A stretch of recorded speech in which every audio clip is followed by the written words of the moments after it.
என்னங்க பண்றீங்க? கிட்டியால சண்டே வராங்க. நான் எதுவும் செய்ய கூடாதுன்னு சொல்லிட்டு வெஜிடபிள் ரைஸ் பண்ணிக்கிறேன். Okay okay. என்ன போட்டுட்டீங்களே?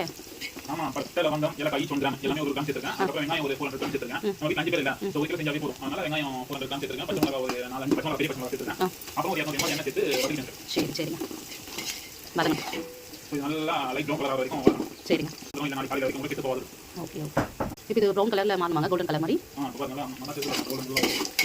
ரொம்ப ப்ரௌன் ஆயிடுச்சுனா பொறுமையா கலர் பண்ணணும். அந்த அளவுக்கு லைட் ப்ரௌன் கலர் மாறினாலே போதும். சரி. வந்து கால் கட்டு புதினா அந்த புதினா இலையை கிள்ளி வச்சிருக்கேன். கால் கட்டு ஆட் பண்ணிடுவோம்.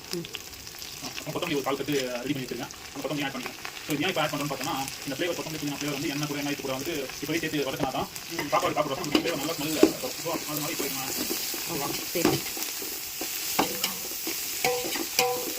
என்ன பண்ணுங்க?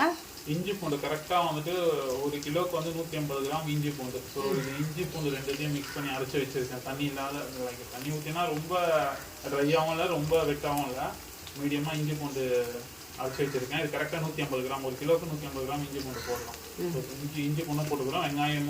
வெங்காயம் அதுக்கப்புறம் நம்ம போட்ட புதினா கொத்தமல்லி எல்லாம் நல்லா வதங்கி இஞ்சி பூண்டு போட்டுக்கிறோம். இஞ்சி பூண்டு போட்டு அந்த பச்சை வாசனை போகிற வரைக்கும் நம்ம நல்லா வதக்கணும். ஏன்னா இஞ்சி பூண்டு போட்டோடனே எண்ணெய் ட்ரை ஆக ஆரம்பிக்கும். அதனால் ஸ்லோ வச்சுட்டு நல்லா பச்சை வாசனை போகிற வரைக்கும் நம்ம வதக்கணும்.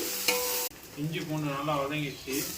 ஸோ இப்போ நம்ம தக்காளி ஆட் பண்ணிட்டு போகிறோம். இது கூட இது 400 கிராம் தக்காளி நல்லா க்ளீன் பண்ணி கட் பண்ணி வச்சுருக்கோம்.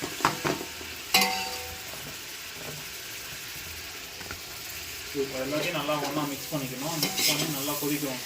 எல்லாம் ஒன்றா சேர்ந்து நல்லா கொதிக்கணும். ஸோ தக்காளி ஆட் பண்ணுறப்பவே நம்ம வந்து சில்லி பவுடரும் ஆட் பண்ணிக்கணும். மிளகாத்தூள் ஓகேவா? அது வாங்கியிருக்கேன். உங்கள் வீட்டாண்ட கிடைக்கிற மிளகாத்தூள் நீங்கள் வாங்கிக்கோங்க. இது எது மிளகாத்தூள் ஓகேவா? இது வந்து 2 ஸ்பூன் ஆட் பண்ணிக்கோங்க.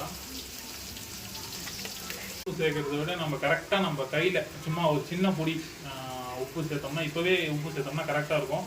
உப்பு சேர்த்தோம்னா இப்போ தக்காளி போட்டு வச்சுருக்குது. தக்காளிலேருந்து நல்லா தண்ணி வந்து மசாலா நல்லா வேகும். ஸோ நம்ம இப்போ உப்பு சேர்த்துக்கலாம். இது உண்மையோடு தரும்.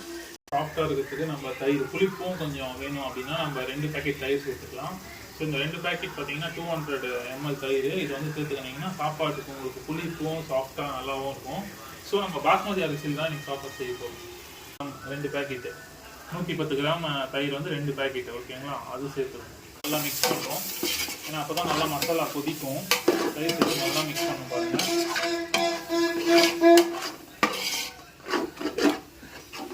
எல்லாம் மிக்ஸ் ஆகி மசாலா எப்படி இருக்கு பாருங்க. தக்காளி, வெங்காயம், தயிர், நம்ம போட்ட மிளகா எல்லாம் மிக்ஸ் ஆகி மசாலா இந்த ஸ்டேஜ். ஸோ இதனோட கண்டினியூ வீடியோ வந்து செகண்ட் வீடியோவில் பாருங்கள்.